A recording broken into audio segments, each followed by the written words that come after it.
ist das denn? Frag nicht, hilf mir lieber. Kommunist? Hast du sie noch alle? Weißt du, was sie mit uns machen, wenn die den hier finden? Und wenn schon, da muss man doch helfen. Die schießen auf alles, sogar auf Frauen und Kinder. Recht haben Sie. Der Aufmarsch war verboten. So, jetzt reicht es. Du meinst? Ihr Sohn? Sie müssen Ihr Hemd ausziehen.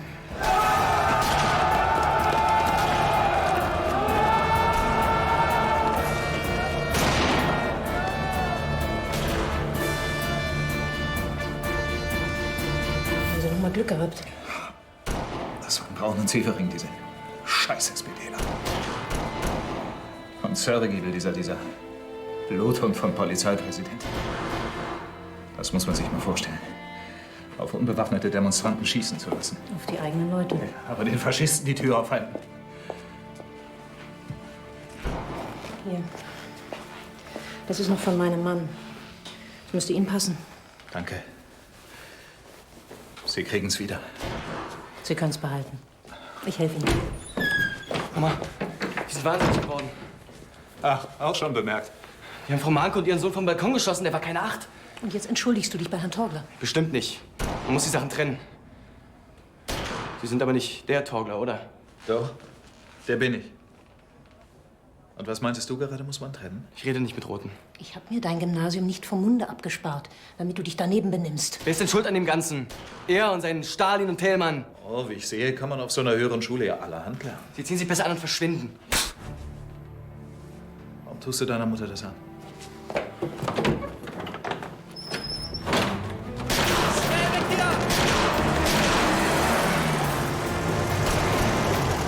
Hier ist auch kein Durchkommen, Heinrich.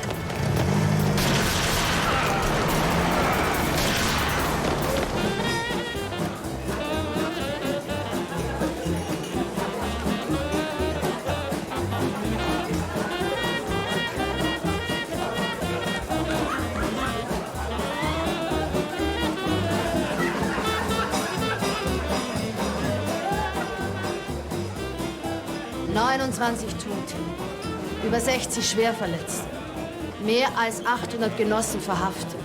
Und da sollte man nichts unternehmen? Wir müssen auf die Barrikaden gehen. Was machen wir? Wir spielen Theater. Sie, verehrte Frau Dürrieux, Sie spielen Theater, wir beide nicht. Wir kämpfen dafür mit Pinsel und Feder. So kämpft jeder auf seine Weise. Papalapap, Gross. Sie und Herzfelde saufen. Ja. Und am liebsten mit Ihnen. Liebe verehrte Tilla. Ach, wie war's in der Oper? Ja. In ganz Neukölln wird schon den 3. Tag geschossen. Die sind alle verrückt geworden. Wir werden ebenfalls zu den Waffen greifen. Noch ein Glas Champagner, Egon. Zeit, Sie da sind, gehört, übernehmen Sie. Ihr entschuldigt mich bitte. Einen Moment.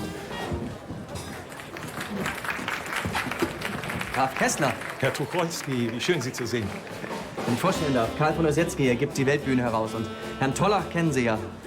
Wir kennen uns auch. Wie geht es, Graf? Bei den Zuständen da draußen? Mir fehlen die Worte. Dem Herrn Abgeordneten Ströbel von der SPD nicht. Findet der Glaube der KPD an die Gewalt sehr schuld. Ach, nur seltsam, dass sich unter den Toten nur Frauen und harmlose Passanten befinden. Aber kein einziger Berliner Polizist. Herr Polizeipräsident Zörgübel behauptet, dass er vor der Eskalation der Gewalt mit Partei und Gewerkschaft ständig Fühlung unterhalten habe. Aber die Fühlung wurde ausschließlich von den Gummiknüppeln seiner Beamten aufrechterhalten. Machen Sie dann nicht die KPD und den Rotfront-Kämpferbund zu Unschuldslämmern? Die Nazis sind viel schlimmer. Und bei denen ist nie ein Polizist zu sehen.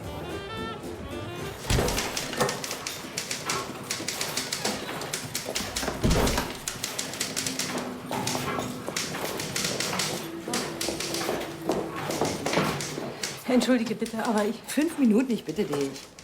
Ich weiß mir nicht mehr zu helfen, Marie. Fritz hat gestern... Ich habe alles falsch gemacht, alles. Warum? Was ist denn schon wieder gewesen? Morgen. Guten Morgen, Fräulein Bink. Zum Diktat, Frau Kapus. Ein Herr Weiß wartet drinnen auf Sie. Kenn ich nicht. Macht aber auch wichtig. SA-Standartenführer. Fräulein Binke? Ich bitte, den Überfall zu entschuldigen. Aber ich hatte das Vergnügen, den Führer nach Berlin begleiten zu dürfen und wollte die Stadt nicht verlassen, ohne Ihnen meine Aufwartung gemacht zu haben. Wilhelm Weiß, wenn ich mich vorstellen darf. Völkischer Beobachter, Vizechefredakteur. Erfreut. Und Sie wünschen? Um mit der Tür ins Haus zu fallen.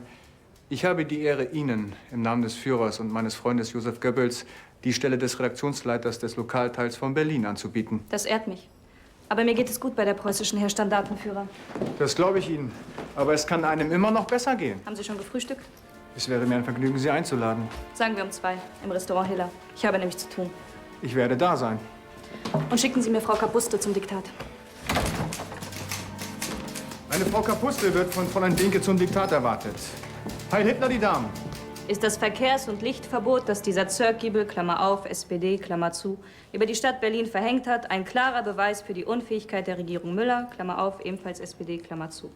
Statt den kommunistischen Rotfrontkämpferbund zu verbieten, glaubt sie der Lage dadurch Herr werden zu können, indem sie von 9 Uhr abends bis 4 Uhr morgens in erleuchtete Fenster und auf Blumentöpfe und unschuldige Passanten schießen lässt. Weit über 30 Tote in 3 Tagen. Und er ist wirklich die ganze Nacht geblieben und hat geredet und geredet und Fritze? Der war noch nicht da. Der war bei seinem Freund Heinrich. Der hat nur in der Früh sein Schulzeug geholt und weg war er wieder. Und? Und was? Der hat geredet und Sag mal, du wirst ja ganz rot. Ich hätte nicht gedacht, dass mir sowas nochmal passiert. Und darf man den Namen von dem Glücklichen erfahren? Torgler. Der Torgler. Das hat Fritze auch gefragt. Ja, du weißt ja, was ich von den Kommunisten halte, aber... Du müsstest ihn reden hören. Er wird die Welt verändern. Egal. Ist auf jeden Fall schön, deine Augen so leuchten zu sehen.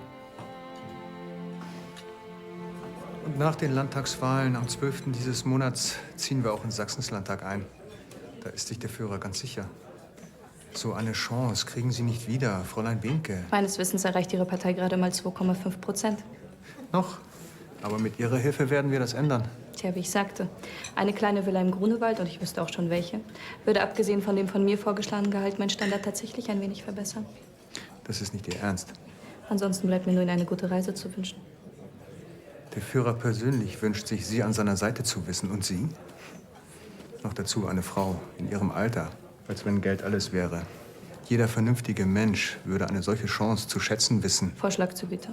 Die Villa ist fällig, sobald ich die Auflage des Völkischen auf 100.000 hochgeschraubt habe. Mein Gehalt ist 1.200 und wird mit jeder Auflagensteigerung von 10.000 um 100 Mark im Monat erhöht.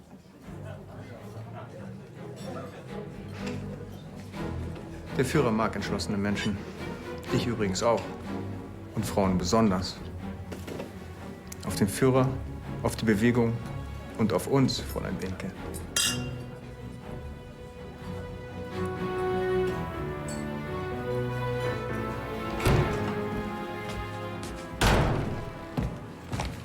Haben Sie das gelesen, Herr Wirth? Die Weltbühne zählt nicht zu meiner Lektüre, General Schleicher. Aber zu meiner, Herr Minister. Trotzdem mag ich es nicht, wenn man unangemeldet bei mir hereinplatzt. Auch nicht, wenn man Chef des Ministeramtes ist. Hier tut sich ein Abgrund von Landesverrat auf. Windiges aus der Luftfahrt. Auf dem Flugplatz Johannisthal-Adlershof bestand eine besondere Gruppe der Deutschen Versuchsanstalt für Luftfahrt, eine sogenannte Abteilung M. M ist auch der Anfangsbuchstabe des Wortes Militär. Ja, und? Das stand auch alles im Protokoll des Ausschusses für den Reichshaushalt vom 3. Februar 1928. Und die Sitzung war öffentlich. Verstehen Sie nicht? Es wird ja dem Ausland klar gemacht, dass wir Militärflugzeuge bauen. Was uns nach Artikel 195 des Versailler Vertrages verboten ist. Und weiter? Das ist Spionage, Landesverrat. Dieser Schmierfink Ossietzky gehört hinter Schloss und Riegel. Wecken Sie keine schlafenden Hunde. Lassen Sie Gras drüber wachsen. Und dann steht da doch. Aber nicht alle Flugzeuge sind immer über Deutschland. Damit wird auf unsere geheime Zusammenarbeit mit Sowjetrussland angespielt. Eben. Geheim. Und das soll sie auch bleiben.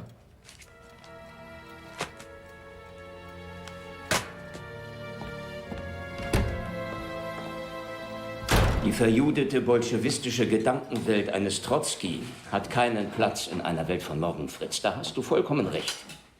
Und Männer wie diesen Torgler wirst du, wenn es nach uns geht, sehr bald baumeln sehen. Aber Trotzki ist doch längst abgemeldet, Papa. Stalin allein hat jetzt das Sagen. Und wenn schon. Verjudet sind die Bolschewiken alle. Genau wie dieser Ossietzky, dieser Zeitungsschmierer. Der ist auch Jude? Im Geiste bestimmt, Gertrude. Frohe Mahlzeit.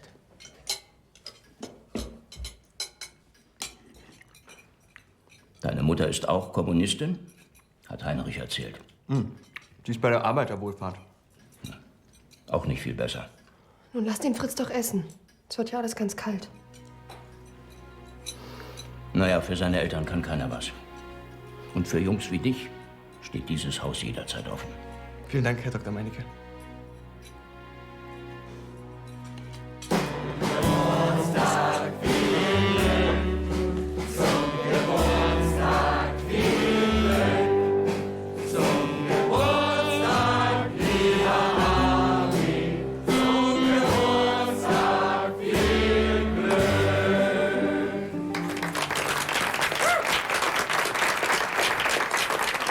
Verehrte Festgäste, obwohl oder gerade weil ich erst seit kurzem zum Kreis der Auserwählten gehöre, ist es mir Freude und Ehre, unserem Jubilar ein Gedicht zum Besten zu geben. Ruhe! Herrschaften, Ruhe! Das Wort hat mein Freund Kurt Tucholsky.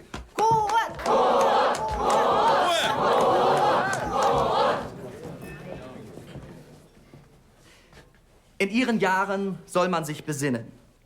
Worauf? Auf das, was außen und was innen und auf den Lauf der Sterne, die im kalten Kosmos schweben, sowie auch darauf, wovon mögen Hartfield und Herzfelde leben. Wolken ziehen über die Sonne, es rührt sich kein Blatt, stumm liegt der See. Der Weise, der einmal begriffen hat, fragt nicht warum. Er betrachtet nur noch das Wie. Er sieht die Kristalle zergehen, wenn es geschneit hat. Warum schneidet man sich eigentlich dann die Nägel, wenn man keine Zeit hat? Danke, Kurt. Vielen Dank. Alles Gute, Graf Kessler. Hoch soll er leben, Hoch soll er leben, dreimal hoch. Danke, meine Freunde. Und jetzt lasst uns hoffen, dass der Young-Plan unser Land endlich befrieden und den Radikalen den Wind aus den Segeln nehmen wird. Das habe ich jetzt nicht gehört. Und ich auch nicht. Und ich erst recht nicht, Harry. Ihr wisst, was ich meine. Nur Kommunisten wie Sie und wir hätten das Paradies auf Erden. Kompromiss nennen die das? Der feine Herr Schacht und seine Konsorten. Und wieder mal darf der Arbeiter die Rechnung der hohen Herren begleichen. 58 Jahre lang wird Deutschland mit Hilfe dieses Young-Plans 2 Milliarden jährlich zahlen. Das ist bis 1987. Dass du immer nur siehst, was du sehen willst. Dafür wurde nämlich das rechtsrheinische Ufer von den Alliierten freigegeben. Und Deutschland kann wieder Kredite aufnehmen. Wir haben nun mal den Krieg verloren, Hanna. Und dafür geht es uns schon wieder relativ gut.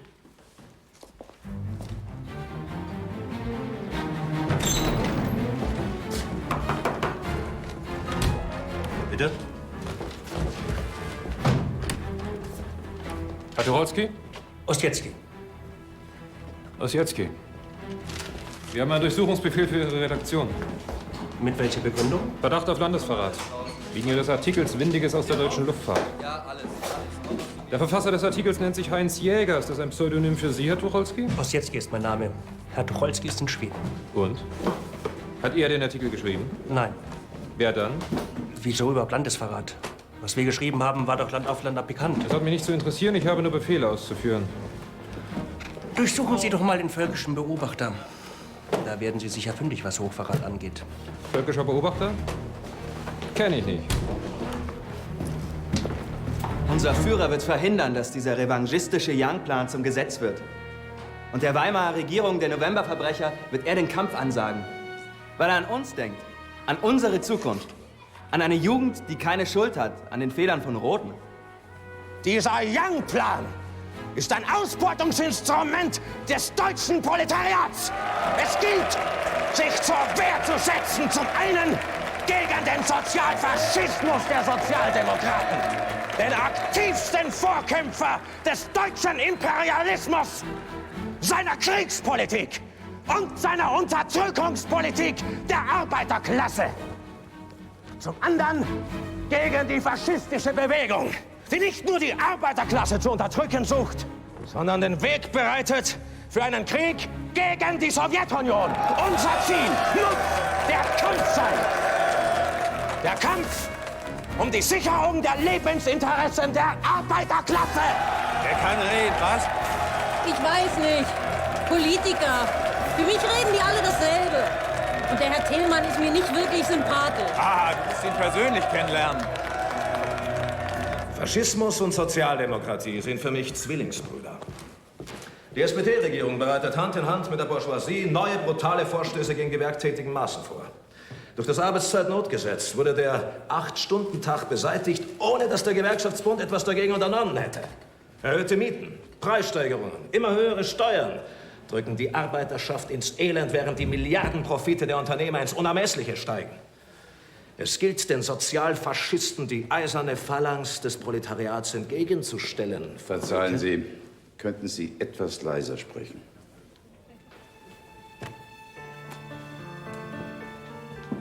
Verstehst du, die Sozialdemokratie ist der linke Flügel des Faschismus und ist vorrangig zu bekämpfen. Was hast du jetzt? Kannst du nicht einmal von was anderem reden?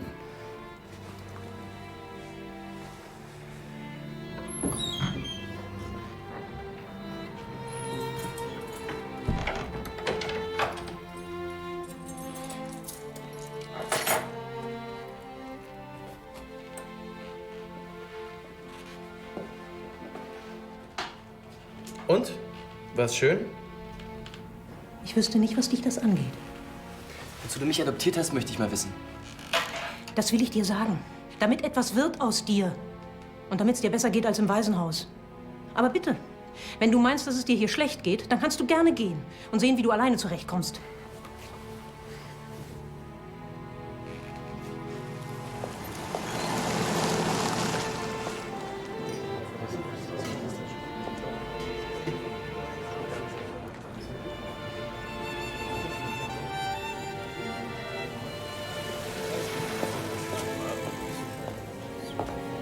Entschuldigung. Frau Juhatsch, Sie habe ich ja ewig nicht mehr gesehen. Genau, Sie treulose Tomate. Und? Wie ist das Buch? Sie haben es doch sicher schon gelesen. Selbst wenn ich es grauenhaft fände, müsste ich es jetzt großartig finden, weil einer der Urheber hinter Ihnen steht. Darf ich Ihnen meinen Freund Sean Hartfield vorstellen? Freut mich. Marie Juhatsch. Und mich erst. War höchste Zeit, die erste Frau, die im Reichstag geredet hat, kennenzulernen. Und dabei feststellen zu dürfen, dass sie auch noch außerordentlich gut aussieht. Vielen Dank. Ich hoffe, Ihr Buch wird ein Erfolg. Ich auch. Ein neuer Millionär muss her, jetzt wo Graf Kessler, wie ich höre, demnächst bankrott geht. Was? Das steht in der Tat zu befürchten, meine Freunde. Aber noch hat meine Schwester mit uns ein Einsehen und bezahlt euer Luxusleben. Noch. Wisst ihr, was mir Ullstein gerade erzählt hat? Im Westen nichts Neues, hat sich allein in Deutschland in 3 Monaten 640.000 Mal verkauft. Und The Book of the Month Club hat 60.000 Exemplare geordert. Höchste Zeit, dass Harry auch so einen Erfolgsroman schreibt, oder? Warum machen Sie das nicht selber? Ganz einfach, Gross. Mir fehlt die Begabung. Da ist der Graf aber ganz anderer Meinung. Ich weiß. Dabei hat er sonst immer ein sicheres Urteil. Die Fahne hoch, die Reihe festgeschlossen, es marschiert mit ruhig festem Schritt. Kameraden, die Front und Reaktion erschossen, marschieren im Kreis in unseren Reihen mit. Und somit heiße ich Sie im Namen des Führers und der Partei in diesen Räumen, die Sie, wovon ich ausgehe, zu redaktionellen Höchstleistungen anregen werden, willkommen. Heil Hitler! Heil Hitler! Tut mir leid, mich etwas verspätet zu haben, aber wer ist nun dieses schreibende Wunderkind? Wenn ich vorstellen darf, Dr. Josef Goebbels, Fräulein Felicitas Behnke. Fräulein Behnke? Herr Gauleiter? Na, da hoffen wir mal, dass deine Entdeckung auch hält, was du dir von ihr versprichst und was sie im Hirn hat, was rein figürlich an ihr nicht dran ist. Da bin ich mir ganz sicher. Na dann, Heil Hitler. Extrablatt! Außenminister Stresemann gestorben! Extrablatt! Hier, mein Junge. Entschuldige, Hanna. Aber das können wir so nun wirklich nicht bringen. Auch wenn Stresemann kein Freund der Arbeiter war, so hat er doch versucht, Europa zu einen. Und mit welchem Erfolg? Er ist und bleibt der Klassenfeind. Und der mit der von dir seit neuestem so bewunderten Sowjetunion einen Vertrag geschlossen hat. Ja, und mit dem Locarno-Vertrag Elsass-Lothringen geopfert hat. Und die Währungsreform 23 hätte es ohne ihn auch nicht gegeben. Also bitte, von hier aus? Dann schreibt deinen Artikel doch selber. Und lass Torgler schön grüßen.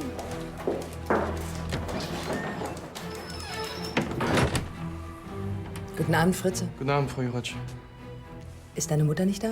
Nee, Weißt du, wann sie wiederkommt? keine Ahnung. Wieso? Was ist los? Ich wollte mit dir reden. Guten Morgen. Guten Morgen.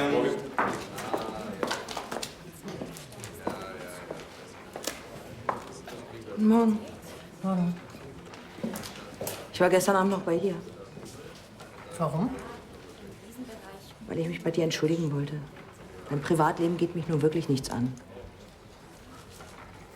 Und, hast du den Stresemann-Artikel geschrieben? Nein. Ich hab deinen gedruckt. Verstehe. Hast begriffen. Pressefreiheit. Mensch, der Fritz ist ja ein richtiger Mann geworden. Findest du? Aber was in seinem Kopf vorgeht, ist grauenvoll.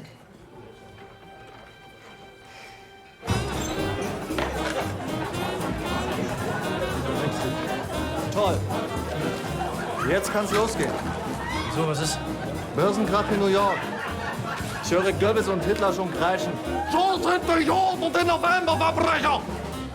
Dass wir uns richtig verstehen, meine Herren. Ab heute vergeht nicht ein Tag, an dem wir nicht beweisen, dass das internationale Finanzjudentum an diesem schwarzen Freitag schuld ist. Dass Juden und Bolschewiken die Welt in den Abgrund stürzen. Und dass es nur einen Mann gibt, der das Steuer dieses Landes noch einmal herumreißen kann. Unseren Führer Adolf Hitler. Und dass nur unsere Partei in der Lage ist, der Verelendung der Massen Einhalt zu gebieten. Und das ist das Blatt des Anstoßes. Und das Gericht hat Sie tatsächlich freigesprochen? Ja, es gibt sie doch noch, die Gerechtigkeit. Der Richter meinte, ich hätte damit die Auswüchse der Kirche in Gestalt kriegshetzerischer Vertreter gegeißelt und mich damit zum Sprecher vieler Millionen gemacht. Das Reichsgericht wird das nicht dulden. Ich wette, es wird die Entscheidung aufheben. Trotzdem, Ihre Zeichnung gefällt mir, Gross. Danke. Ich halte trotzdem dagegen. Wetten wir lieber, dass der New Yorker Börsenkrach nicht auch uns in den Abgrund reißt. Das wird er, zweifellos. Aber er kann das Ende des Kapitalismus bedeuten. Im Gegenteil. Er wird die Faschisten, er wird Hitler und seinen psychopathischen Hinkefuß Goebbels an die Macht spülen. Diese Zwergenpartei, nein. Die Großfinanz wird Hitler, wenn er nicht mehr gebraucht wird, die Bezüge sperren und dann verschwinden die Faschisten ebenso mysteriös, wie sie gekommen sind. Ihr unterschätzt alle diesen Hitler. 2,44%. Herr Gross, wovon reden Sie? Was macht eigentlich Ihr Prozess wegen der windigen Luftfahrt? Nicht der Rede wert. Landesverrat. Nicht der Rede wert. Ich glaube eben an die Gerechtigkeit. Genau wie Sie. Sieht Deutschland mehr als traurigen Weihnachten entgegen. Dabei ist der Zusammenbruch der Bank für deutsche Beamte nur einer in einer langen Reihe. 20. Oktober, Kunze & Co. in Dresden. 25. Oktober, Kieler Bank. 30. Oktober, André und Herzog in Kassel. Und 20. November, Bürkle & Co. in Freiburg. Wie lange will diese unfähige Regierung eigentlich noch zusehen, wie Deutschland verhungert? Haben Sie das, Frau Tietze? Ja. Hello, Marie. Komm schon.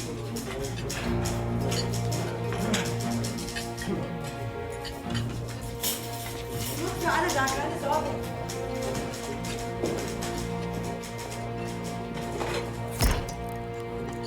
Ist die Zahl der Arbeitslosen im Vergleich zum Januar letzten Jahres von 1,9 auf fast 3 Millionen gestiegen. Und 1,5 Million Menschen Sind auf die Wohlfahrt angewiesen. So, ich bin's dann, Wieland. Ich muss ins Theater. Bauprobe mit Erwin Piscator. Das heißt, du machst das Bühnenbefehl? Blöd werde ich sein und es nicht machen. Nicht Bert Brecht, er wird das deutsche Theater erneuern. Und wie ist das Stück? Ich glaube, es hält, was sein Titel verspricht. Paragraph 218, Frauen in Not. Christ in deiner Geburt, Christ in deiner Geburt. Fröhliche Weihnachten. Dir auch und vielen Dank für die Einladung. Schön, dass ihr da seid. Fröhliche Weihnachten, Fritze. Alles Gute, Fritze. Das ist für dich. Und das ist für dich. Und das für dich. Im Westen nichts Neues, Remarque, ja. Kennst du hoffentlich noch nicht. Lese prinzipiell nichts von Franz Mann. Remarque ist Deutscher, Fritz. Und der beste Schriftsteller, den wir zurzeit haben. Wer sagt das? Oh, Fritze, bitte. Der beste deutsche Schriftsteller heißt Ernst Jünger. Wo willst du hin? Zu Heinrich, Mutter, das habe ich dir doch gesagt. Auf Wiedersehen. Wiedersehen. Mein lieber Schieber, aber wenn ich an meinen denke, der war in dem Alter auch nicht viel anders. Sag mal, hast du die Monogramme wirklich selber gestickt? Ja.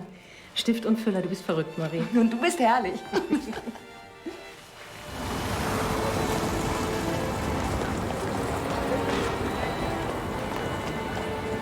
Mich im Namen des Führers für Ihren selbstlosen Einsatz für die Bewegung zu bedanken.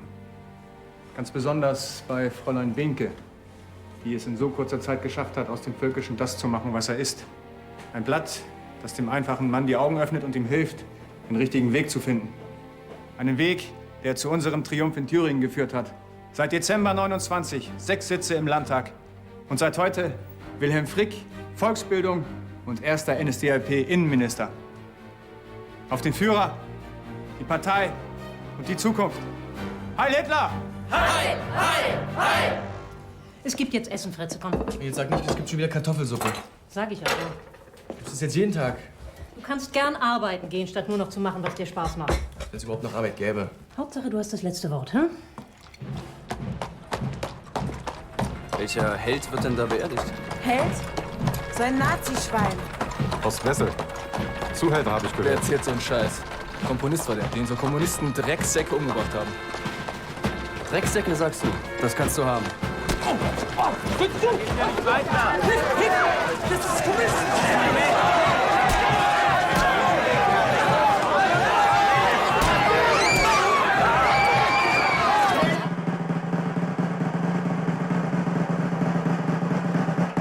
Volksgenossen, wir stehen am Grabe eines Kameraden, des aktivsten Sturmführers unserer SA, der hinterrücks von jüdischen Bolschewistenkerlen gemeuchelt wurde. Wir stehen am Grabe von Horst Wessel. Dieser feige Mord wird nicht ungesühnt bleiben. Wir Nationalsozialisten werden dereinst, wenn wir die Macht erobert haben, die Giftbrut in der kommunistischen Parteizentrale, im Karl-Liebknecht-Haus ausrotten mit Stumpf und Stiel. So wie man Ratten oder Wanzen vertilgt. Ich schwöre hier, der Tag wird kommen, an dem wir diese Mörderbande zu Brei und Brühe schlagen werden. Unser Kamerad Wessel ist ein Christussozialist, der den Kelch der Schmerzen bis zur Neige getrunken. Und fragt man euch, wer dieser Tote sei, so gebt zur Antwort Deutschland. Es steht ein anderes Deutschland auf, ein junges, ein neues. Wir tragen es schon in uns und über uns. Der Tote, der mit uns ist, hebt seine müde Hand und weist in dämmernde Ferne. Über Gräber vorwärts. Am Ende liegt Deutschland. Die Fahne hoch, die Reihen dicht geschlossen. Es marschiert mit ruhig festem Schritt. Fräulein Behnke, Gregor Strasser. Und das ist mein Bruder Otto. Erfreut. Bitte nehmen Sie doch Platz.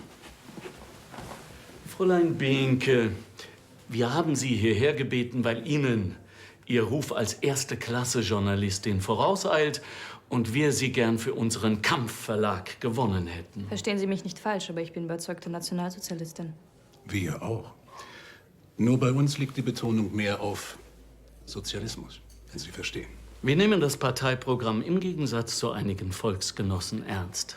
Das Großkapital ist unser Feind, nicht unser Freund. Und aus diesem Grund wollen wir unser nationalsozialistisches Blatt in Berlin als Tageszeitung herausbringen. Es fehlt uns nur eine Chefredakteurin. Was sagt denn der Führer dazu? Nun, der Führer... Er befürwortet es. Und Dr. Goebbels? Er ist ein alter Kampfgefährte aus den frühen Tagen der Bewegung. Aber jetzt der Gegner. Könnten Sie mich denn überhaupt bezahlen? Wenn Sie die Auflage bei uns in ähnliche Höhen treiben, dann soll es daran nicht scheitern. Dann werde ich darüber nachdenken, meine Herren. Und sich bis wann entscheiden? Geben Sie mir 2 Wochen? Auch 3. Und kein Wort zu niemand.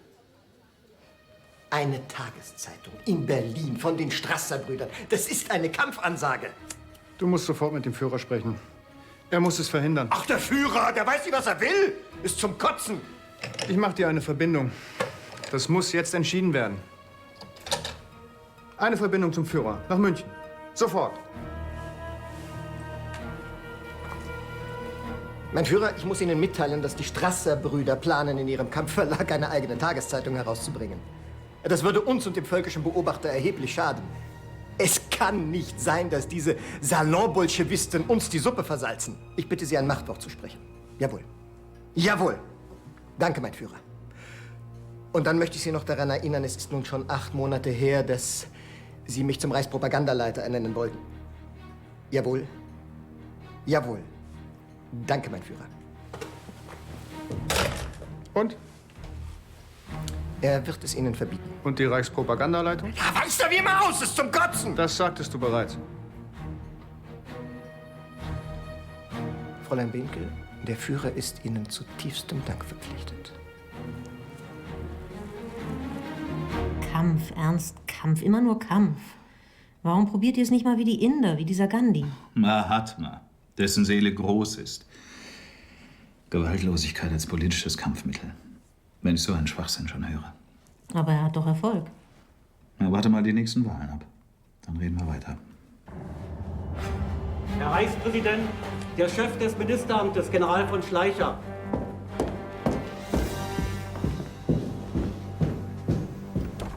Herr Reichspräsident.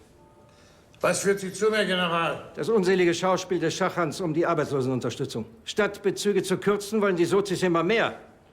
Dieser Kanzler Müller muss weg. Haben Sie einen besseren? Brüning vom Zentrum. Und dem müssen Sie gewähren, was Sie Müller berechtigterweise versagen. Sie meinen Regieren mit Notverordnungen? Artikel 48 der Verfassung, genau. Diese Schwatzbude vom Parlament muss ausgeschaltet werden. Nur so lässt sich noch Unheil von Deutschland abwenden. Und Sie werden Reichswehrminister, habe ich recht? Ich werde mich einem Ruf nicht entziehen.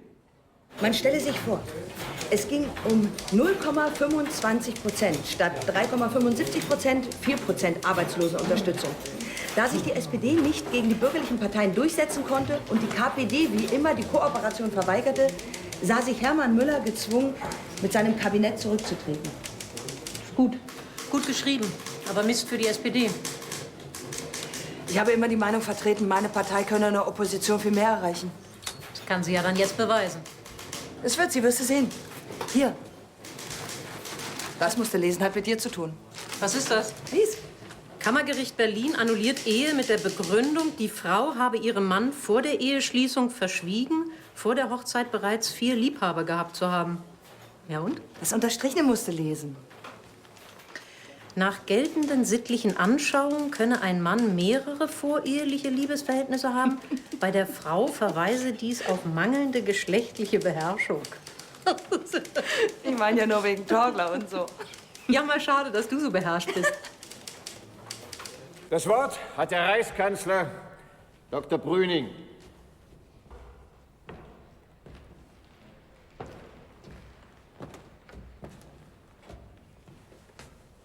Meine Damen und Herren, ich ergreife die Gelegenheit, dem scheidenden Kanzler für seine hingebende Arbeit im Dienste des Vaterlandes meine Hochachtung entgegenzubringen. Bravo, Herr Hungerkanzler. Die neue Regierung... Die neue Regierung ist doch ein schlechter Aprilscherz. ...ist laut Auftrag des Reichspräsidenten an keine Koalition gebunden. Ja, weil Sie mit Notverordnungen am Reichstag vorbeiregieren. Ruhe da drin! Herr Abgeordneter Torgler, unterbrechen Sie nicht dauernd. Die Stunde erfordert schnelle Maßnahmen. Gegen die Arbeiter. Besonders herzlich gedenkt in dieser Stunde die Regierung der Rheinlanden, deren baldige Befreiung von der Besetzung unmittelbar bevorsteht.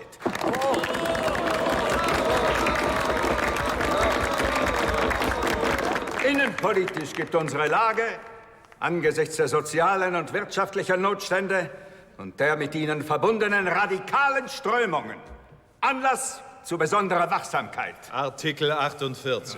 Herr Abgeordneter Torgler, ich rufe Sie zur Ordnung. Ruhe da drüben!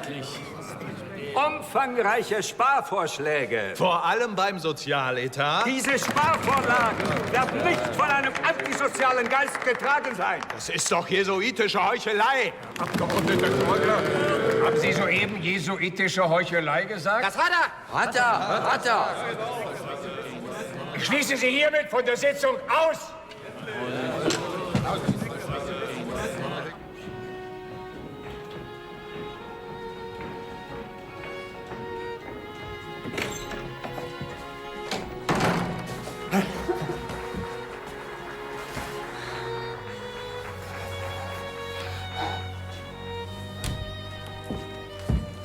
Du glaubst es nicht, Josef. Die Strasser-Brüder haben es wahrgemacht. Eine Tageszeitung. Und Hitler hat vor diesen größenwahnsinnigen Kleinen Niederbayern und ihrem Asphaltanhang kapituliert. Jetzt ist Schluss. Entweder die oder ich. Der Führer muss sich endlich entscheiden.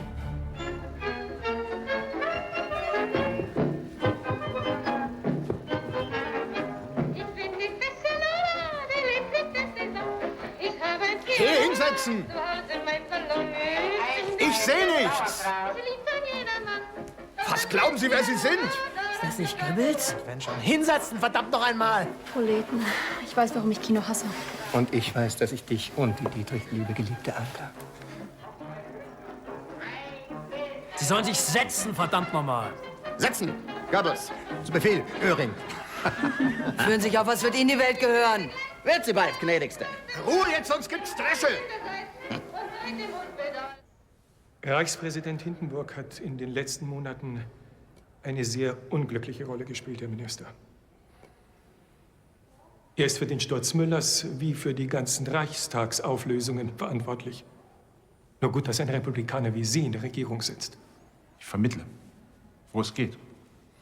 Auch die Sozialdemokraten hören auf mich. Aber im Kabinett bin ich ziemlich alleine. Ich sehe leider die Möglichkeit eines Bürgerkrieges und in weiterer Perspektive die Möglichkeit eines großen Krieges näher gerückt. Die Republik hat einfach zu wenig Republikaner.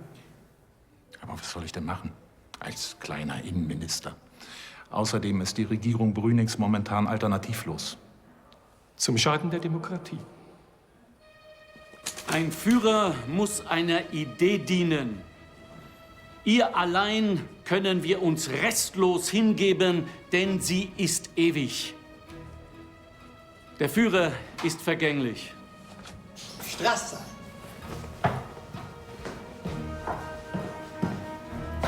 Es ist soweit. Der Führer hat mich zum Reichspropagandaleiter ernannt. Ich fahre für 2 Wochen nach München. Keine Angst, Sie behalten Ihren Posten. Aber der nationale Sozialist muss eingestellt werden. Sofort. Führerbefehl. Es gibt nur eine nationalsozialistische Tageszeitung und das ist der Völkische Beobachter. Das glaube ich erst, wenn es mir der Führer selbst sagt. Bitte, rufen Sie ihn an. Er hat mich zu rücksichtsloser Säuberung ermächtigt. Und ich gebe Ihnen einen Rat. Bleiben Sie bei uns. Gehen Sie nicht mit Ihrem Bruder, denn der ist nicht zu halten. Denn heute gehört uns Sachsen und morgen die ganze Welt. Oft sage ich es dir nicht mehr, Meinecke. Wenn du weiter auf Goebbels machst, fliegst du von der Schule. Sind Sie da sicher, Herr Dr. Bode? Wir haben bei der Wahl in Sachsen 14 Sitze gewonnen. Das sind fast 15%. Und deshalb bleibe ich dabei. Heute gehört uns Sachsen und morgen die ganze Welt. Und dann fliegen Sie von der Schule, Herr Dr. Bode. So viel ich weiß, ist das Tragen von SA- und HJ-Uniformen seit 5. Juni in Deutschland verboten. Also geht ihr 3 jetzt nach Hause und zieht euch an wie zivilisierte Menschen. Der redet hier von Uniformen. Ich sehe nur weiße Hemden. Abmarsch, Wölke.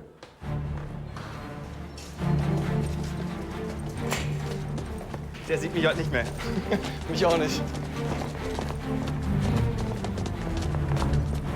Denn heute gehört uns Sachsen und morgen die ganze Welt. Guten Morgen, Herr Strasser. Guten Morgen. Guten Morgen, meine Herren von der Presse.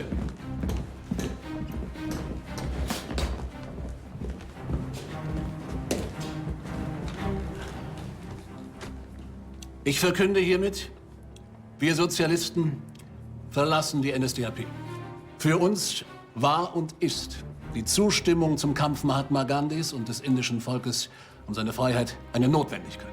Wir empfanden den Nationalsozialismus demgemäß als ebenso feindlich dem kapitalistischen Bürgertum wie dem internationalen Marxismus. Mit großem Missfallen hat es uns seither erfüllt, dass Adolf Hitler zwar mit führenden Kreisen der Kapitalistenklasse sich über die Ziele des Nationalsozialismus austauschte, aber nie Gelegenheit nahm, mit führenden Kreisen der Arbeiter und Bauern das Gleiche zu tun. Man hat uns deswegen mit Ausschluss gedroht. Wir aber sind Revolutionäre. Und deshalb gehen wir. Herr Strasser, geht Ihr Bruder Gregor mit Ihnen? Mein Bruder hat sich entschlossen zu bleiben. Vorerst.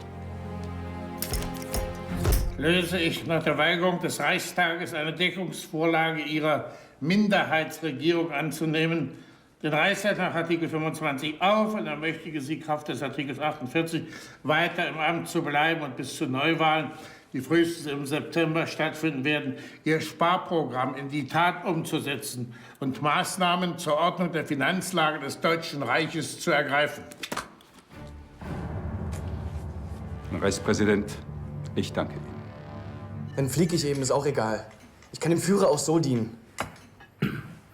Jetzt hör mir mal zu, mein Junge. Du hast das Zeug zu etwas ganz Großem. Arbeiter der Faust hat der Führer genug.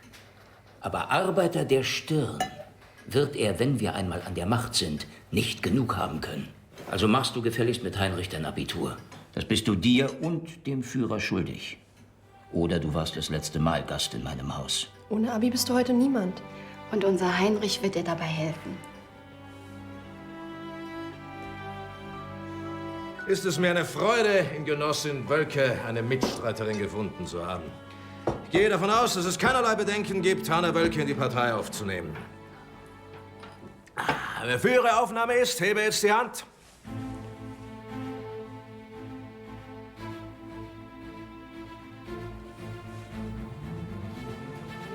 Gut. Dann sollten wir uns dem ersten Punkt der Tagesordnung zuwenden. Wahlkampf.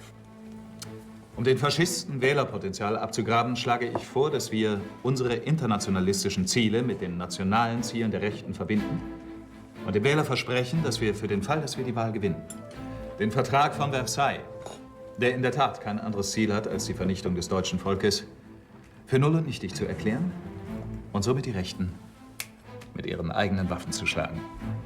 Und ich schlage vor, zum ersten Mal die arbeitenden Frauen mit in den Mittelpunkt des Wahlkampfes zu stellen.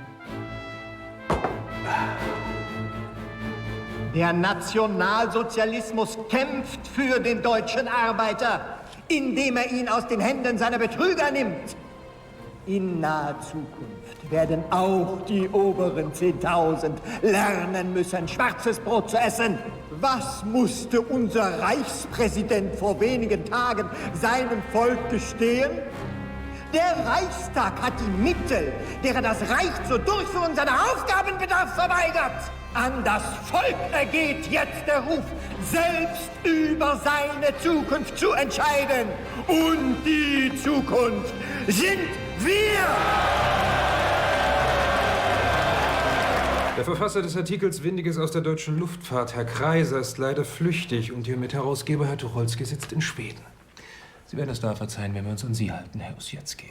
Man wirft mir Landesverrat vor. Warum? Weil Sie Nachrichten über die deutsche Luftfahrt an eine ausländische Regierung haben gelangen lassen. Ich habe mich an keine ausländische Regierung gewandt. In dem Artikel ist nicht mal die Sowjetunion genannt, mit der die Reichswehr insgeheim zusammenarbeitet. Sie haben militärische Geheimnisse verraten. In dem Artikel wird lediglich erwähnt, dass der Buchstabe M Militär bedeuten könnte. Eine Luftwaffe ist Deutschland laut Versailler Vertrag verboten. Wir haben daher nur auf die Missachtung internationaler Verträge hingewiesen. Und das ist Landesverrat. Kann man etwas verraten, was im Haushaltsausschuss in öffentlicher Sitzung beraten wurde? Die von Ihnen angenommene ausländische Regierung musste nur das Protokoll lesen. Landesverrat bleibt Landesverrat. Im Artikel geht es hauptsächlich um Etatkritik. Wir wollten die Reichswehr nur rechtzeitig warnen, bevor ein Skandal daraus wird. Aha. Warnen. Die Reichswehr. Sie. Was glauben Sie denn, wer Sie sind? Karl von Ossietzky.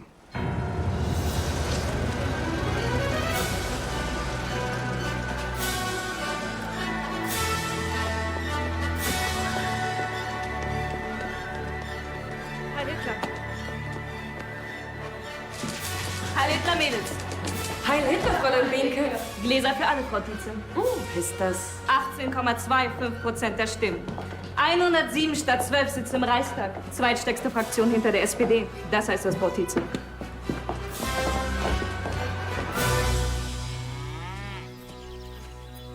Ein Telegramm, Graf Kessler. Danke.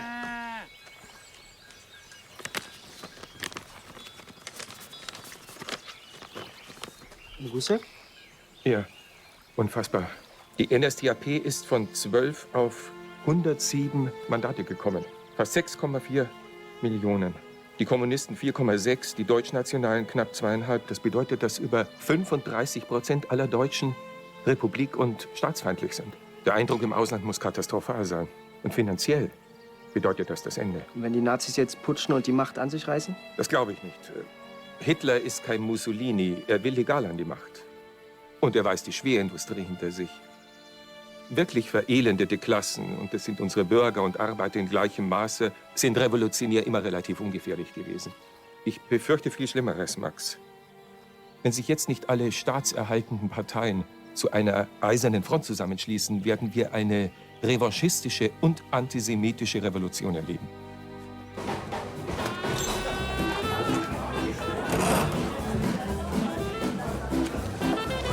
Es gibt Hoffnung, Freunde. Morgen stehen erstmals 3 Reichswehroffiziere wegen Hochverrats in Leipzig vor Gericht, weil sie mit den Nazis sympathisierten. Und? Denen passiert doch nichts. Hack schlägt sich, Berg verträgt sich. Trotzdem, immerhin. Herr Hitler, Sie sollen als Zeuge vernommen werden, dass die NSDAP ihre Ziele ausschließlich auf legalem Wege verfolgt, den gewaltsamen Umsturz der Verfassung und Regierung nicht beabsichtigt. Bitte äußern Sie sich dazu. Ich war vom Herbst 1914 bis Herbst 1918 als deutscher Frontsoldat an der Westfront. Gegen Kriegsende lag ich im Lazarett, schwer gasvergiftet. Der Zusammenbruch hatte seine Ursache darin, dass sämtliche politische Organisationen an den gleichen Übeln krankten. Erstens, die Ablehnung der eigenen völkischen Kraft. Ich glaube, Herr Zeuge, dass Sie da zu weit ausholen. Bitte wollen Sie auf die Entstehung der Partei eingehen. Ich wollte zunächst die 3 Hauptpunkte schildern. Wenn Sie das für nötig halten, bitte. Zweitens, die Beseitigung der Persönlichkeit und die Einführung der Demokratie. Drittens, die Vergiftung des deutschen Volkes mit Pazifismus. Nur eine Bewegung, die dagegen Stellung nimmt, konnte den Zusammenbruch überwinden. Der Gedanke der Begründung der SA war, der Bewegung einen Schutz gegenüber den Linken zu geben. Zu keiner Stunde aber war der Zweck unserer Organisation der Kampf gegen den Staat.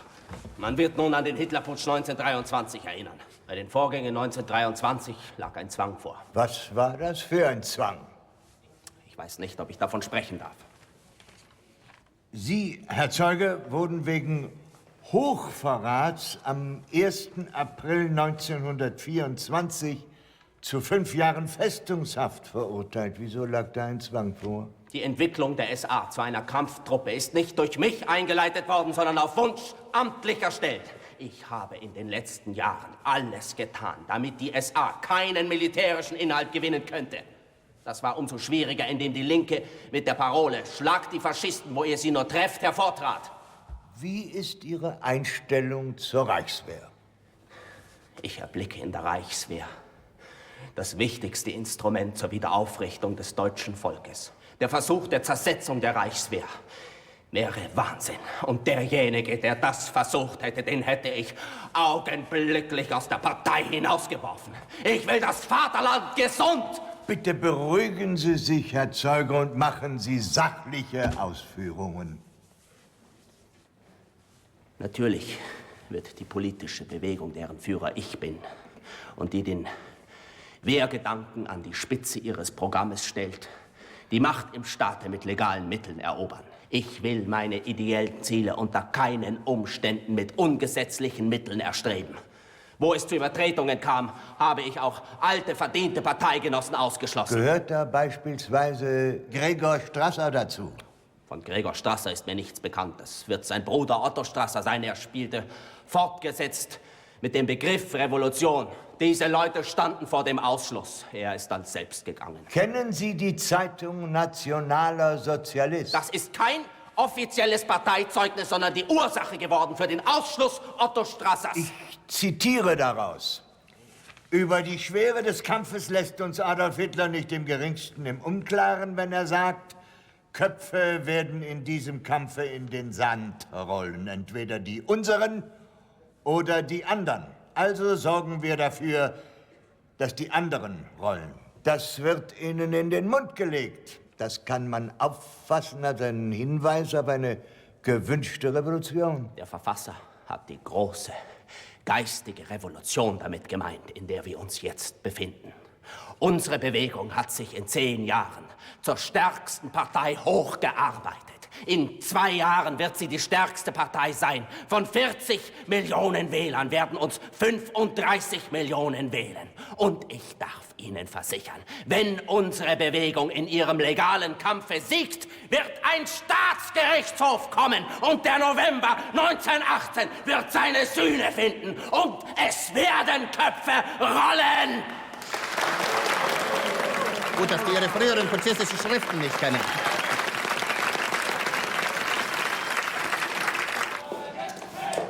Namen, Frau Kaminski. Namen, Frau Wölke. Was ist das denn? Das ist ja Fritze. Das geht schon seit Stunden.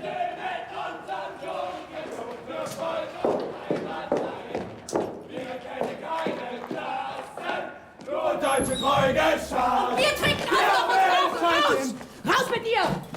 Raus, hab ich gesagt! Ist das deine Mutter, Fritz? Sie ist nicht meine Mutter. Du bleibst da! Ich denk nicht dran. Die schwere Krise, die Deutschland jetzt zu überwinden hat, erfordert sittliche Stärke und einmütiges Zusammenhalten all derer, die ihr Vaterland lieben. Das sagen Sie? Novemberverbrecher! Halten Sie Ihr Schriftmaul! Sind doch alle genauso unfähig wie Sie! Wenn hier jemand unfähig ist, dann sind das Sie! Die Not des deutschen Volkes verträgt keine Selbstzerfleischung der Parteien. Gegensätze aus dem Wahlkampf müssen vergessen werden. Schwere Opfer werden verlangt. Nieder mit dieser Regierung! Nieder! Schluss mit diesem Schattenkabinett!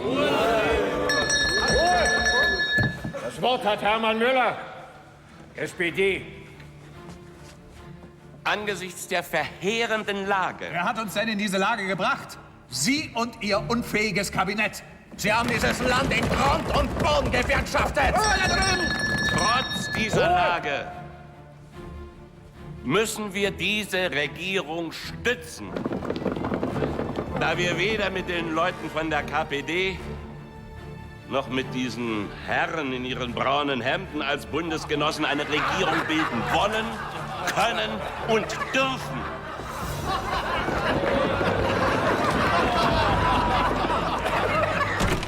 Wir gehen zu sanft mit diesen Sozis um. Die SA soll sich endlich bewegen, Göring.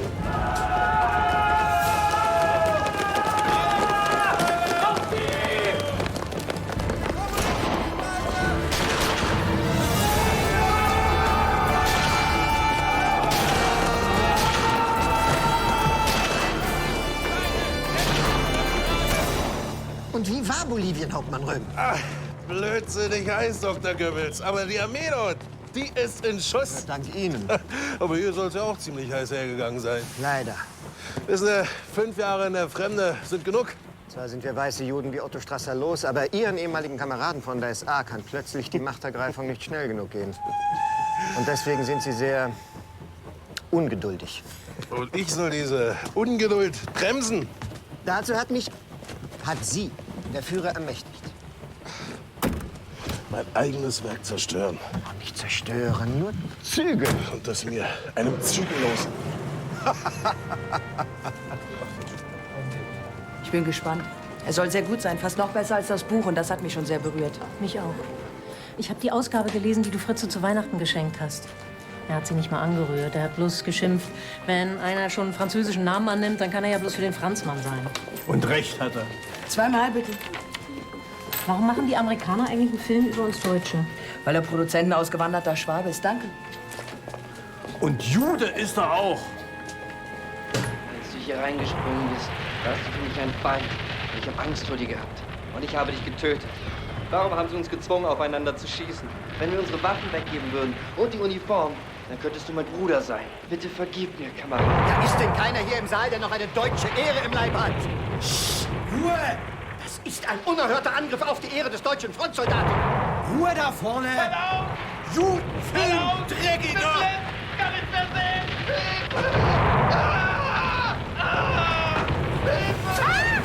Und los jetzt, Männer!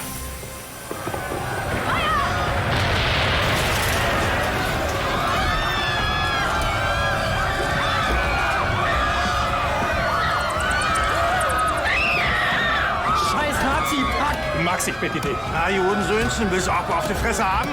Weiter so, Leute! Zeigt es ihnen! Und Sie zeigen mir jetzt Ihren Ausweis. Reichstagsabgeordneter Goebbels, was wollen Sie? Entschuldigung, Herr Abgeordneter. Knorke die Jungs, was, Anker? Das war im Oktober 1918. An einem Tag, der an der ganzen Front so ruhig und still war, dass der Heeresbericht sich nur auf den Satz beschränkte: Im Westen nichts Neues. Licht, bitte. Das Wort hat der Vertreter des Herrn Reichswehrministers, General von Hammerstein.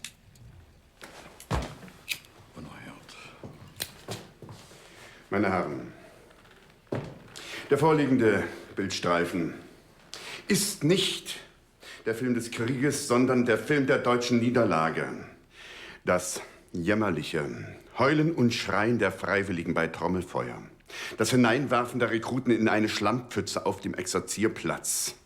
Die Szene, in der ein sterbender Kamerad besucht wird und in der die Freiwilligen darüber verhandeln, wer seine schönen neuen Stiefel bekommen soll. Das alles beschmutzt die Ehre des deutschen Frontsoldaten. Ich danke Ihnen, Herr General.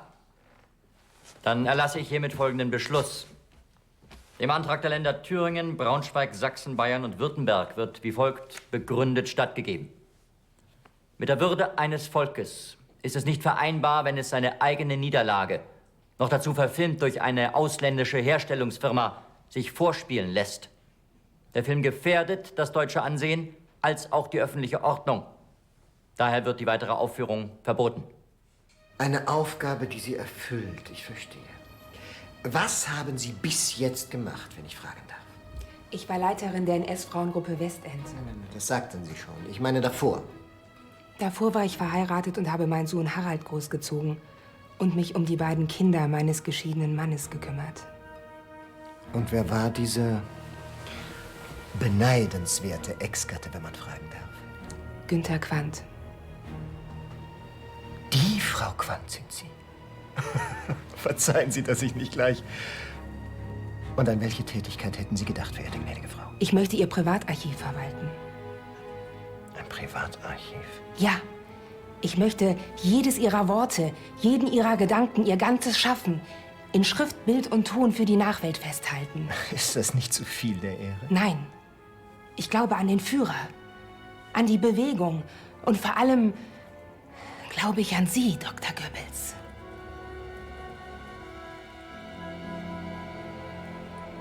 Das deutsche Volk befindet sich in diesem Winter in einer so tiefen seelischen Not und inneren Zerrissenheit, dass alles abzulehnen ist, was diesen Zwiespalt noch vertiefen könnte. So auch dieser Remarque-Film, dessen weitere Vorführung zu einer nicht mehr tragbaren seelischen Belastung und zu immer tieferen, leidenschaftlichen Auseinandersetzungen führen muss. Genau, der Film gehört verboten! Ein Verbot für die... Sie beugen sich dem Terror der Nazis, wir nicht. Noch ist Preußen SPD regiert. Die, wie man auch in diesem Hause sieht, eine unmittelbare Gefährdung der öffentlichen Ordnung bedeutet. Deshalb sage ich Ihnen als Innenminister, der Film bleibt im Deutschen Reich verboten. Jawohl! Jawohl! Das ist der Anfang vom Ende. Sieg auf der ganzen Linie, das hat gesessen. Wir sind in den Augen der Öffentlichkeit die starken Männer. Und Sie sind meiner, Josef. Wir bilden die eherne Spitze am bleiernen Keil. Ach, Josef. Frau Quandt. Ja? Darf ich Sie Magda nennen? Nenn mich, wie du willst. Ich gehöre dir allein.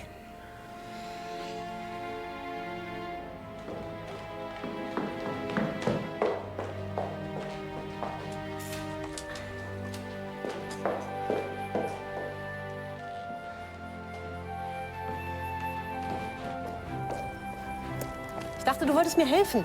Tu ich doch.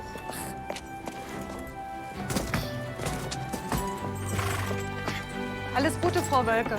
Danke, Frau Kaminski. Ihnen auch. Danke. Hey!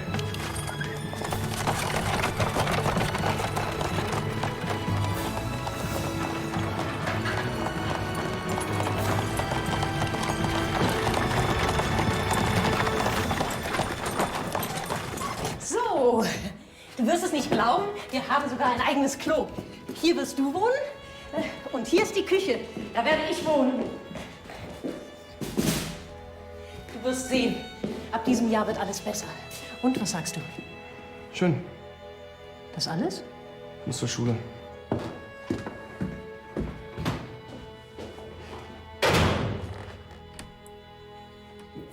Meine Köchin fragt nach Herrn Gauleiters Frühstückswünschen. Wieso, wie spät ist es denn? Oder möchten Sie gleich zum Mittagessen? Mein Dr. Reichspropaganda-Chef Gauleiterchen. Was soll heißen? Dass es kurz vor 12 ist. Sie Wüstling. 3 Termine verpasst, Magda. Genau. So, das war's. Wohin damit? Egal. Danke, Marie. Was würde ich bloß ohne dich machen? 2 Männer im Haus und beide sind sich zu fein, um zu helfen. Ich sag ja, wenn ich dich nicht hätte. Und? Gibt's jetzt wenigstens was zu trinken? Klar. Daher erklärte der Führer die 25 Punkte unseres Parteiprogramms von 1920 für sakrosankt. Was ist denn das für ein Lärm? Ja, was ist denn hier los? Maul halten, die Redaktion ist besetzt. Ja, sind Sie denn wahnsinnig geworden? Der Führer macht kurzen Prozess mit ihm. Nein, wir mit ihm, wenn er nicht sofort unsere Forderungen erfüllt. Welche Forderungen? Wir wollen an die Macht.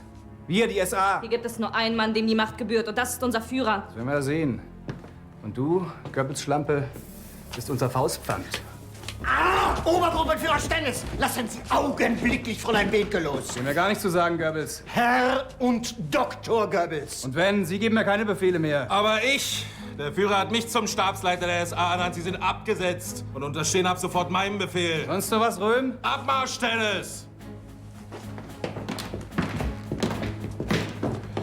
Diesmal habe ich Ihnen noch gegen meine Männer geholfen. Das nächste Mal kann sein, dass ich auf der anderen Seite stehe. Heil Hitler. Auf dem anderen Ufer steht er ja schon. Es ist nicht Ihr Ernst, Fräulein Behnke. Eine solche Ekelhaftigkeit ist eines deutschen Soldaten unwürdig. Ich habe sichere Quellen und der Führer weiß es auch. Und unternimmt nichts? Pfui Teufel.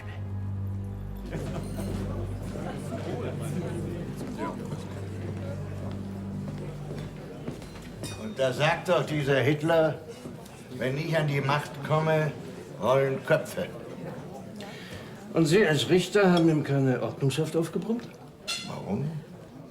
Solange er legal an die Macht kommt, kann er hinterher machen, was er will. Und die Todesstrafe ist ja in der Verfassung noch nicht abgeschafft. Ich würde gerne jemand anders abschaffen. Diesen Landesverräter Ossietzky.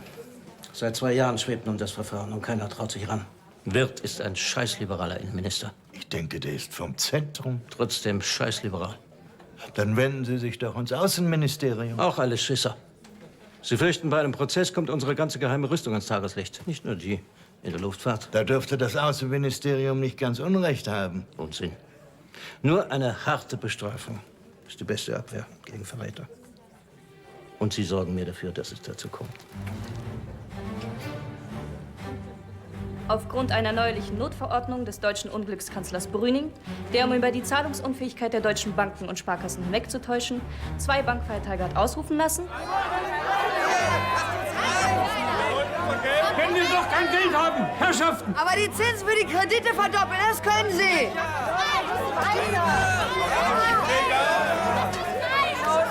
Und nieder! Und auf! Und nieder! Und auf! Und nieder! Und auf! Und nieder! Auf! Und nieder! Und auf! Und nieder! Und auf! Und nieder! Oh! Was ist, Walke? Weitermachen. Magst du nicht mehr? Nein. Ich glaube, du brauchst eine Sonderbehandlung. Und nieder! Und kriechen! Und auf! Und weiter!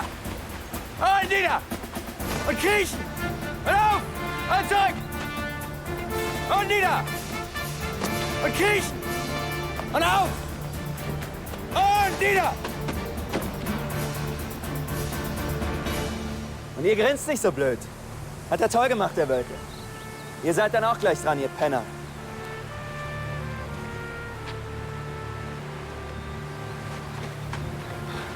Du kannst stolz auf dich sein, Wölke. Die Gänse rauschen durch die Nacht mit stillem Schein am Norden. Und steht Fahrt, die Welt ist voller Morden. Und steht Fahrt, die Welt ist voller Morden. Fahrt durch die Nacht, durch hoch der Welt, auf eisige Geschwader. War ein klasse Tag heute, oder? Ja. Ehrlich, Mann. Der Scharführer ist beeindruckt von dir. Wenn du so weitermachst, dann nimmt er dich. Ja, die Nachprüfung schaffst du und beim nächsten Parteitag stehen wir beide neben dem Führer in Nürnberg.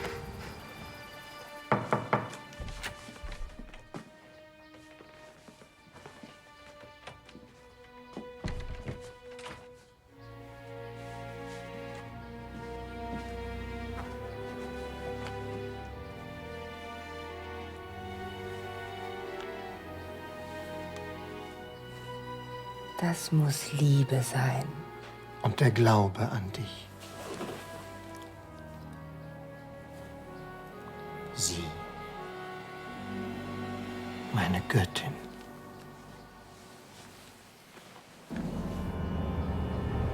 Also, Jungs, auf ein neues Schuljahr.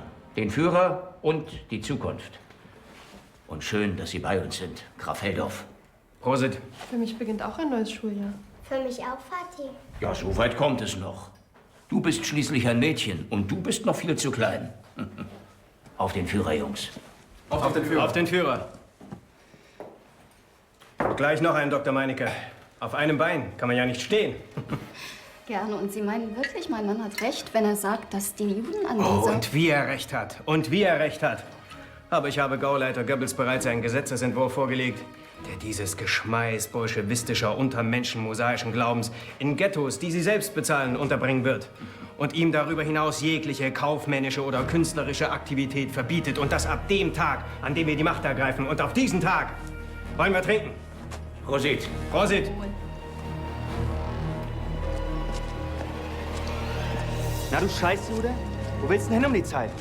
Zu deiner Scheiß-Synagoge? Geh zurück nach Palästina, Judensau. Was wollt ihr, ihr Schnösel? Ich bin Deutscher. Mit der Hakennase?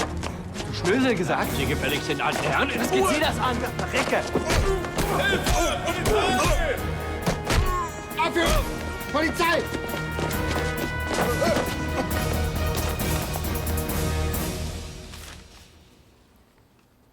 Und, was schreibt euch schon wieder unser geliebter Führer? Dass er mich liebt, was sonst? Ach, direkt rührend. Du gehörst mir und sonst niemand! Nun haben Sie sich nicht so, mein Gauleiterchen. Sie sind nicht sicher in der Treue. Sie doch auch nicht. Ich weiß, dass Sie weiter Umgang mit Ihrer Anker pflegen. Das ist eine Lüge. Und liebst du ihn? Miststück. Ich liebe dich. Ich liebe sie.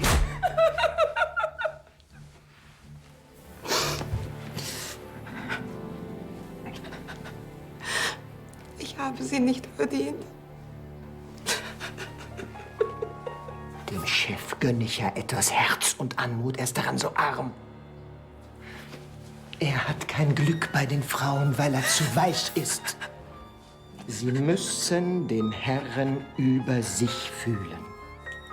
Dabei ist er so charmant. Dann müssen wir eben heiraten. Der Führer wird unser Trauzeuge sein.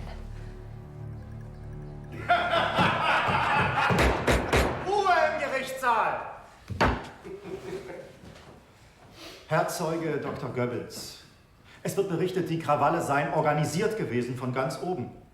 Nun, Herr Vorsitzender... Ich stelle einen Befangenheitsantrag gegen den Vorsitzenden dieses Gerichts wegen jüdischer Versippung. Herr Rechtsanwalt Freisler, ich kann mich nicht erinnern, Ihnen das Wort erteilt zu haben. Und ich bin Jude, wenn es Sie interessiert.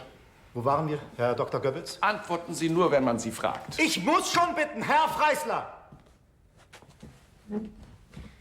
Unser Führer Adolf Hitler hat uns einen strengen legalen Kurs befohlen. Und den werden wir auch einhalten bis zum Schluss. Wenn aber ein paar unserer Knorkenjungs etwas über die Stränge schlagen, dann ist das kein Grund! Habe ich richtig gehört? Knorke-Jungs?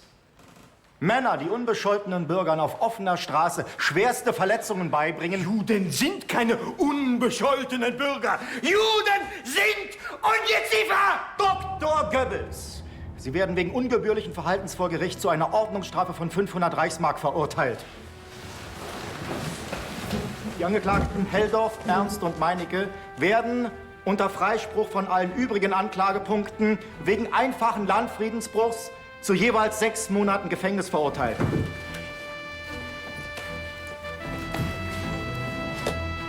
Hat Maria Raubal, die geliebte Nichte des Führers, in München ihrem Leben ein Ende gesetzt. Die Gründe dafür sind unergründlich. Ein Augenblick noch, Herr Oberführer. In seinem tiefen Leid hat der Führer beschlossen, der Politik für immer den Rücken zu kehren. Wir aber, seine Wähler, rufen ihm zu: Führer, wir brauchen dich. Ausrufezeichen. Deutschland braucht dich. Ausrufezeichen. Danke. Tragisch. Heil Hitler, Oberführer. Heil Hitler. Aber es wird, dem Himmel sei Dank, auch bei unserem Führer nicht so heiß gegessen wie gekocht. Guten Appetit, Frau Chefredakteurin. Nicht, dass Sie glauben, der Führer und ich seien vergesslich. Die Auflage des Völkischen ist auf über 110.000 gestiegen, also die Villa im Grunewald und Ihre Gehaltserhöhung findet sich ab nächstem Monatsersten selbstredend auf Ihrem Konto, Fräulein Behnke. Darf ich jetzt das Essen bringen?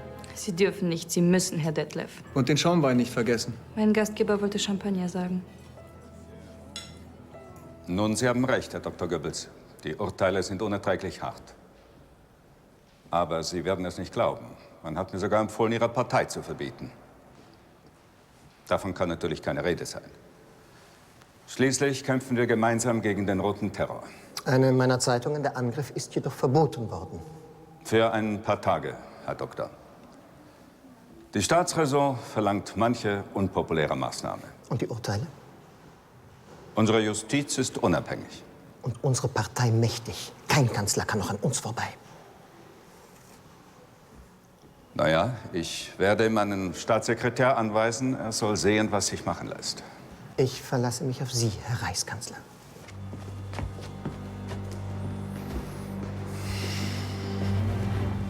Herr Reichspräsident, Sie haben mich zu sich bitten lassen.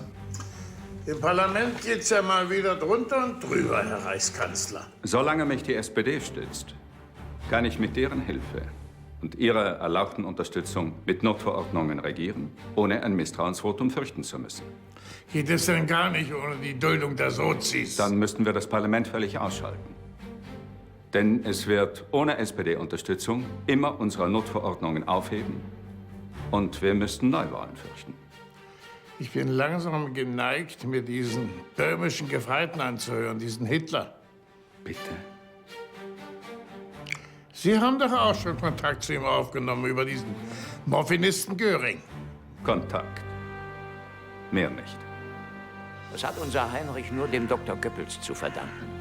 2 Monate statt 6. Also wieso von Anfang an ein Schandurteil? Mein Junge. Mutti. Mensch, altes Haus. Fritze. Vater? Gut siehst du aus, mein Junge. Wie unser geliebter Führer sagt. Die Schwachen haut es um, den Starken gibt es Kraft. Wie ist Ihr Eindruck, Herr Reichspräsident?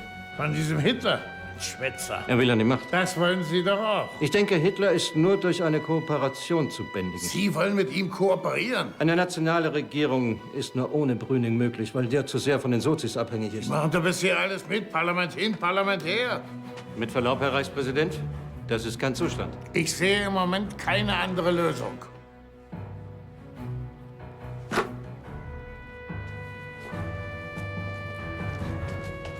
Herr Wirth, Herr Minister Wirth. Minister ist nicht mehr.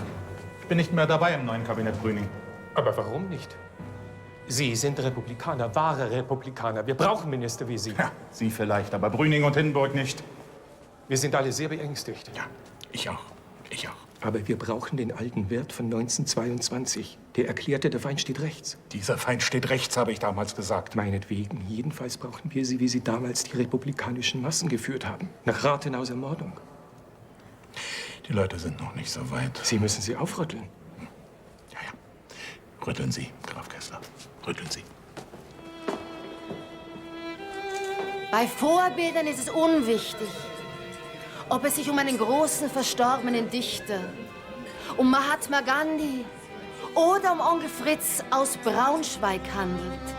Wenn es nur ein Mensch ist, der im gegebenen Augenblick ohne Wimpernzucken gesagt oder getan hat, wovor wir nur zögern. Mit diesen Worten Erich Kästners, der in Ihnen, verehrter Herr von Ossietzky, einen mutigen Verleger gefunden hat, glaube ich, am schönsten ausdrücken zu können, wie sehr Sie uns immer Vorbild waren. Und versichere, wir werden morgen in Leipzig bei Ihrem Prozess nicht nur im Geiste bei Ihnen sein. Verehrte Frau Durieux, ich danke Ihnen. Ich danke Ihnen allen. Wir haben Ihnen zu danken. Nein, nein, Herr Kästner. Ich weiß ja wohl, was ich sage. Was wäre die Weltbühne ohne Autoren wie Sie? Wie Ernst Toller oder Leon Feuchtwanger? Ohne Künstler wie Gross oder Hartfield? Ich bleibe dabei. Ich danke Ihnen. Und um noch einmal Kästner zu bemühen, wird's besser? Wird's schlimmer? Fragt man sich alljährlich. Seien wir ehrlich. Leben ist immer lebensgefährlich. Was soll bei diesem absurden Prozess schon schiefgehen? Ich bitte Sie. Darf ich es noch einmal mit meinem Freund Erich Kästner halten? Dann ist aber Schluss. Ich verdurste langsam. Wenn einer keine Angst hat, hat er keine Fantasie. Das letzte Wort hat der Angeklagte von Ossietzky.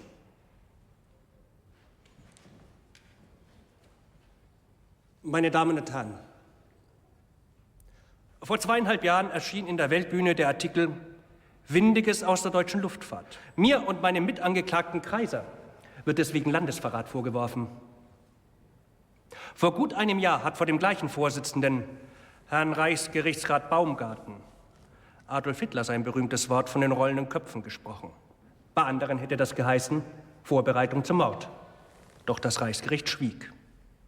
Es ahnte den Herrn von morgen. Das große Geheimnis, um das es hier geht, war auf deutschen Flugplätzen, also auch im Ausland, wohl bekannt.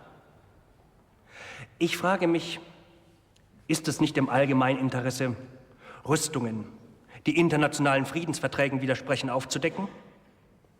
Wir haben ein kleines Heer, aber einen großen Militarismus. Und wir stehen an einem schicksalsvollen Wendepunkt. In absehbarer Zeit kann schon der offene Faschismus ans Ruder kommen. Aber ich hoffe, dass die Einheitsfront der deutschen Arbeiter dies verhindern wird.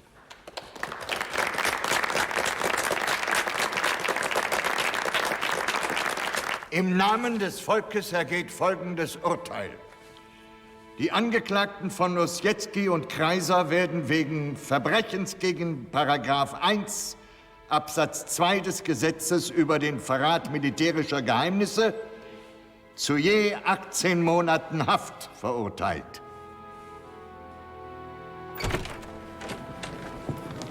Ich sollte nach Wien zurück, Herr Kästner. Dort haben Ihre geliebten Kommunisten nicht einmal 2% und die Nazis fast 20%. Nicht wirklich eine Alternative, Nein. oder, verehrte Frau Durieux?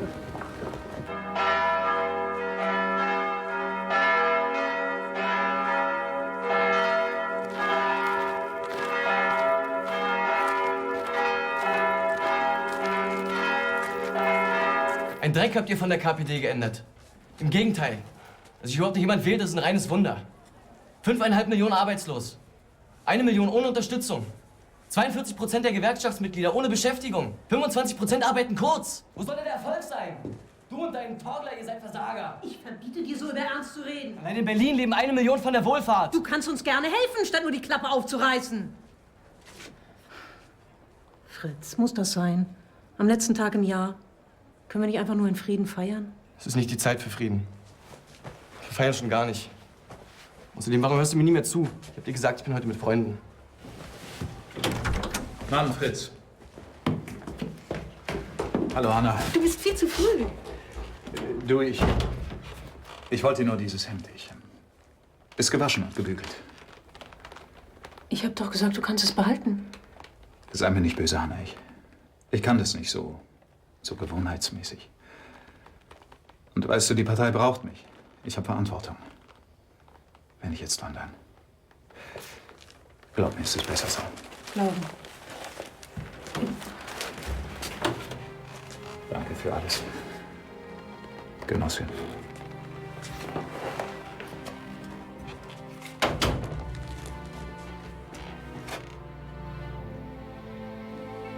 Es ist ja ganz gleich, wen wir lieben und wer uns das Herz einmal bricht. Wir werden vom Schicksal getrieben.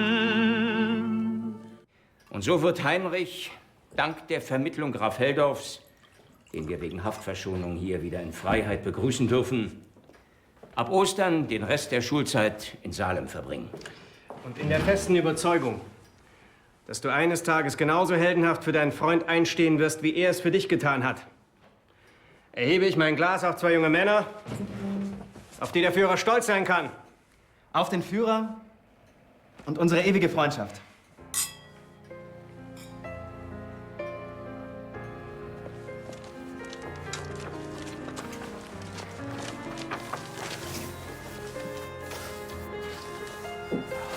Das war das Letzte. Und jetzt? Jetzt muss ich nach Hause.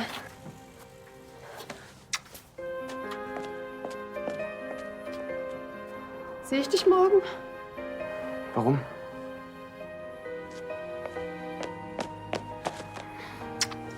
Warum?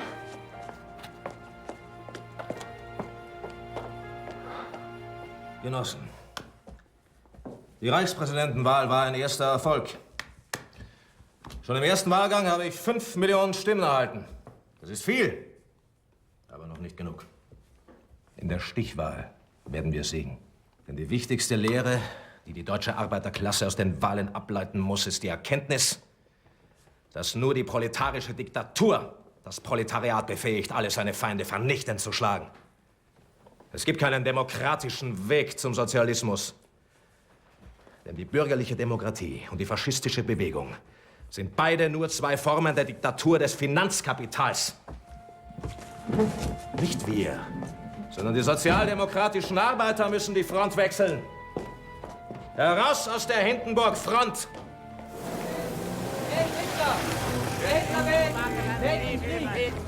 Wer Hindenburg wählt, wählt Hitler!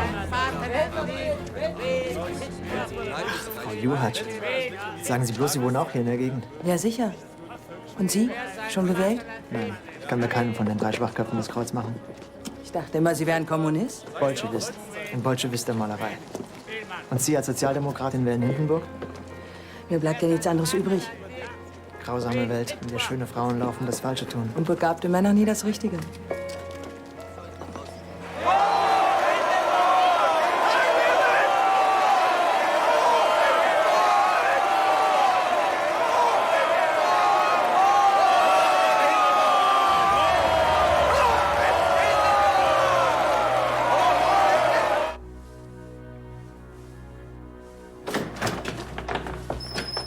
Was macht ihr denn da? Mit meiner Tochter, du Kommunistenbankert. Da habe ich andere Pläne, du dahergelaufener Niemand. Lass dich hier nicht noch mal blicken, sonst bring ich dich um. Ich bitte dich, Rainer. Es muss doch nicht die ganze Gegend wissen. Unzucht mit 16, meine Tochter. Aber ich... Nichts, aber du kommst ins Heim und fertig, rein mit euch. Das ist eine Katastrophe, Herr General. Die Polizei hat alle unsere Büros besetzt. Nun, das ist Brünings Geschoss, Hauptmann Röhm. Meine SA verbieten, in welchen Zeiten leben wir denn? Keine Bange, Helldorf. Es wird auf Brüning zurückkommen. Der Mann ist als Kanzler geliefert. Nur, was nützt das, wenn wir nicht wieder marschieren können? Sie müssen uns helfen, Schleicher. Für Sie, Graf, immer noch General. Die ganze Aktion ist nicht auf meinem Mist gewachsen. So tun Sie doch was. Röhm, noch bin ich nicht Reichswehrminister. Aber sagen Sie, Goebbels, Brüning muss gehen. Dafür setze ich mich beim Alten ein. Hindenburg, der Scheißer. Ich muss schon bitten. Mein Vorschlag. Wenn Sie eine Regierung der nationalen Einheit unter Beteiligung des Zentrums akzeptieren, fällt auch das SA-Verbot, so schnell wie es gekommen ist. Ich könnte mir sogar vorstellen, Ihren Hitler an der neuen Regierung zu beteiligen.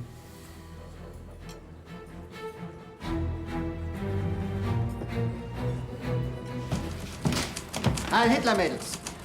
Heil Hitler, Herr Gauleiter. Wie geht es Ihnen und wie geht es dem Führer? Uns geht es blendend. Fräulein Behnke schon da? Schon da, Herr Gauleiter.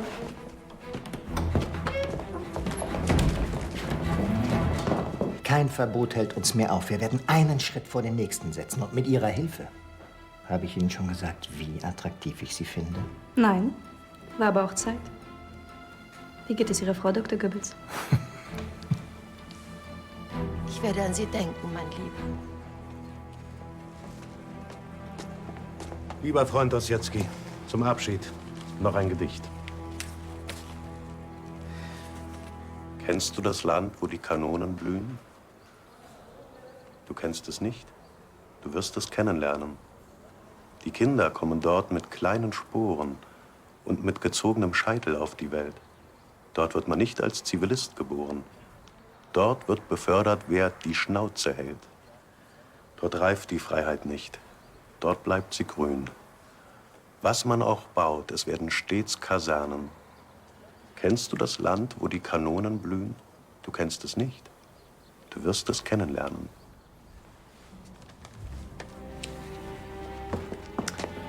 Lieber Freund Kästner, liebe Freunde, ich danke euch allen, dass ihr mir diesen schweren Gang hierher erleichtert habt. Ich kann euch sagen, dies hier ist der wichtigste Tag in meinem Leben. So, meine Damen und Herren, das hier ist keine angemeldete Demonstration. Ich muss Sie bitten, sich zu zerstreuen. Und Sie gehen jetzt bitte hin, wo Sie hingehören. Nochmals, es ist der wichtigste Tag in meinem Leben. Und ich hoffe, dass ich ungebessert dieses Gefängnis verlassen werde. Auf Wiedersehen, Freunde.